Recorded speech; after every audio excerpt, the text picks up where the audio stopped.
12 hours ago, it all began in the sunshine, in the real heat of midday, and it was Gianmaria Bruni from pole position who stormed away into the lead of the race. Carlo Van Dam made a really good start from the second row of the grid. He went around the outside of Audi and of McLaren and was second going down towards turn one as the three pit lane starters had to wait for all the traffic to go by before they could be unleashed. Maxi Buch at the head of the queue.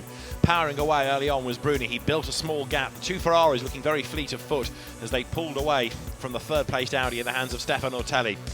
On a real mission early on was Christopher Hazel with number 150 Audi. An early casualty was John Martin off into the gravel. There was damage to the Porsche and that cost him about an hour. But more damage was to come for the race leader as Jimmy Bruni went around the outside of the Anthony Wong Lotus. Damage was done.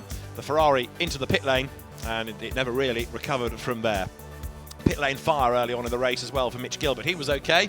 The car, however, lost a lot of time in the pits as it was sorted out and then went back into the race many laps down. It was a car that continued to the end in 18th place, but Warren Luff, meanwhile, in his Porsche, was busy trying to defend his place from the Bentley. Guy Smith making a move to the outside line down towards turn one. And through he went. Guy Smith picking up track position, hard on the brakes going into the first corner.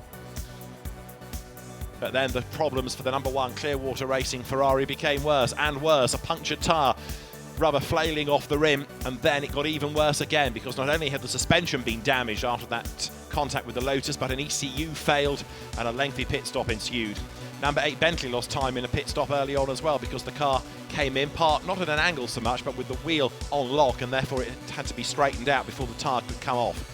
Battle on between McLaren and Audi. Stefano Telli gave way to Stuart Leonard, and his pace early on, his first outing in the car in a race, meaning that he lost a couple of spots to the opposition. The Phoenix Racing pit stops balletically orchestrated as cars came in for fuel, for tyres, for a driver change. The number 14 Toyota, running long way down the order, had some damage, but once WRT put Lawrence Vantor behind the wheel of number 17, he was absolutely flying, charging his way through the traffic, getting himself up past the McLaren. But then the demise of the number one Ferrari came because that was a car with another puncture and so much rear damage that it was going nowhere. At 4 o'clock, the rain came, and it was heavy rain at that as well. The race director elected to stop the race because the track conditions were unsafe. Everybody sheltered for about an hour and a half or so in the pit lane. And then finally, when the rain eased a little, the track was swept of standing water and the cars got themselves ready to go back out on track.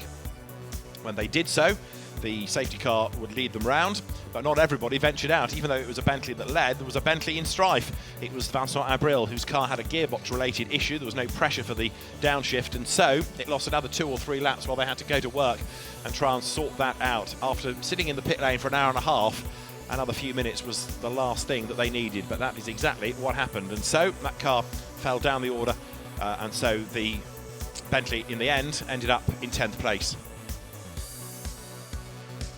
Wet tyres needed then in the remaining part of the race. 150, the WRT Audi blasted back into the race, and the lead for the Phoenix car grew when Markus Winkelhock stayed behind the wheel and double stinted tyres and therefore pulled out another 20 seconds or so over the opposition.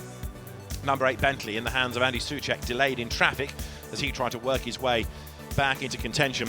But number 16 Audi was leading the way as the darkness descended and the rain began to intensify. Track conditions were getting worse, and when Andrew Tang had a spin in the 67 Porsche, that was enough to herald the arrival of the safety car. That stayed out for about 3 laps or so, at which point the race director again made the call to put out the red lights and the red flags and bring everybody back into the pit lane because track conditions were just becoming decidedly unsafe. It was the right thing to do. But then we had another hour or so of no track activity at all.